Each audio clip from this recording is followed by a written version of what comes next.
Bang Ketua Harian Provinsi Aceh beserta pengurus yang sudah berhadir, kemudian kepada seluruh kontingen pramuka dari 18 kabupaten kota yang sudah berhadir di Aceh Barat, kemudian Bapak Ibu, para anggota dewan, para wartawan yang sudah berhadir.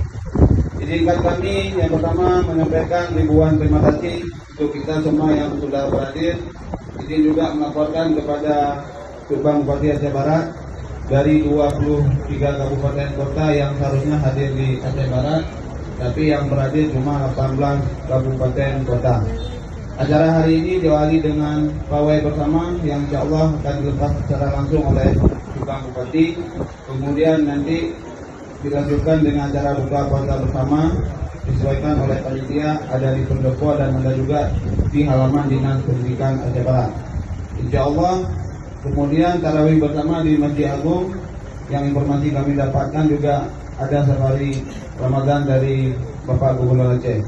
Kemudian insya Allah jam 10 acara akan dibuka secara langsung upacara musabaqah Sunnah Ramadan di halaman Dinas Pendidikan Aceh Barat. Untuk itu kami mohon kesediaan kita semua yang sudah berhadir, kemudian seluruh masyarakat Aceh Barat untuk meramaikan. Demikian yang bisa kami laporkan, lebih dan kurang kami mohon maaf. Kami akhiri. Assalamualaikum warahmatullahi wabarakatuh.